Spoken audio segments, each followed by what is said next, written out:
छात्राओं, कक्षा 9वीं कृति पत्रिका 10 विज्ञान, इसमें हम सजीवों का वर्गीकरण और उनकी विशेषताओं का अध्ययन करने वाले हैं। 8वीं में जो पाठ पहला हुआ था, सजीव सृष्टि एवं सूक्ष्म जीवों का वर्गीकरण, इसमें से ही ये कृति पत्रिका तुम्हें अध्ययन करनी है।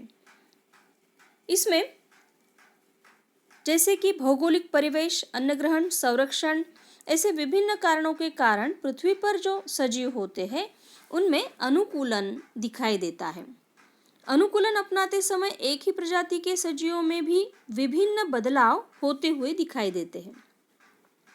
इतनी बड़ी संख्या में पाए जाने वाले सजीवों का अध्ययन करने के लिए उन्हें समूहों में विभाजित करना आवश्यक है। और किस आधार पर यह वर्गीकरण हो सकता है?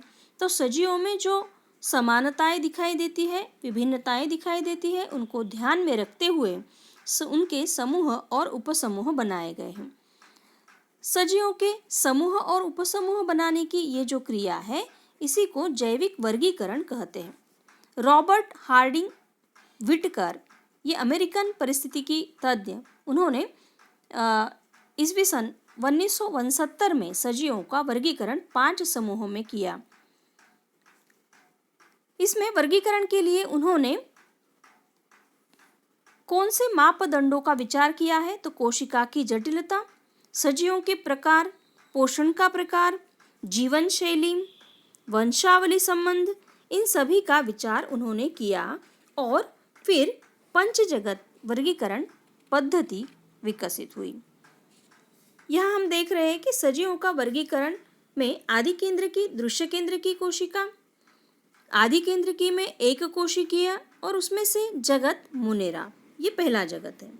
दृश्य केंद्र की कोशिका में एक कोशिकीय बहुकोशिकीय सजीव, एक कोशिकीय सजीवों में दूसरा जगत है प्रोटिस्टा, बहुकोशिकीय सजीवों में तीसरा जगत है कवक, चौथा है वनस्पति और 5वां जगत है प्राणी। अब इनकी क्या क्या विशेषता है, इनका अध्ययन हम करेंगे। सबसे पहले हम जगत मोनेरा का अध्ययन करेंगे। जगत मोनेरा की कुछ आकृतियां हम यहाँ देख रहे हैं। इसकी विशेषताएं क्या है? मोनेरा इस जगत में सभी प्रकार के जीवाणु और नीलहरित शैवाल का समावेश होता है। ये सभी सजीव एक कोशिकीय होते हैं, स्वयंपोषी परपोषी होते हैं। ये आदि केंद्र की होते हैं जिनमें आवरणयुक्त केंद्रक या फिर कोशिका अंगक नहीं पाया जाता। यहाँ हम कुछ सूक्ष्मजीवों की आकृतियां देख रहे हैं। ये सभी मोनेरा इस जगत में आते हैं। दूसरा है जगत प्रोटिस्टा, उनकी भी आकृतियां नीचे दी हुई है। इस जगत के जो सजीव है एक कोशिकीय होते हैं, कोशिका में आवरणयुक्त केंद्रक पाया जाता है और प्रचलन के हेतु कूटपाद या फिर बाल या फिर रोमक जैसी कशाभिकाएं होती हैं। स्वयंपोषी होते हैं, कुछ परपोषी भी होते हैं। स्वयंपोषी जैसे कि यूग्लिना है, वॉल्वॉक्स है जिनमें हरित लवक होता है, और परपोषी अमीबा, पैरामीशियम, प्लाज्मोडियम जिनमें हरित लवक नहीं होता, ये परपोषी होते हैं। तीसरा जगत है कवक।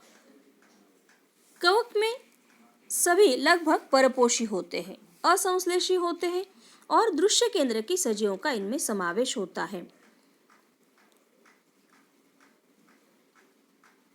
बहुसंख्यक कवक मृतोपजीवी होते हैं, सड़े गले कार्बनिक पदार्थ पर ये आते हैं। कोशिका भित्ति काइटिन नामक जटिल शर्करा से बनी होती है। कुछ कवक तंतुमय होते हैं। कोशिका द्रव्य में अनगिनत केंद्रक होते हैं, उदाहरणार्थ किण्व, फफूंदी, एस्परजिलस, पेनिसिलियम, कुकुरमिता आदि। इस प्रकार से हमने ये 5 जगत में से 3 जगत के बारे में जानकारी ली है। ये सभी ध्यान में रखते हुए तुमने निम्न प्रकार के प्रश्न छुड़ाना है।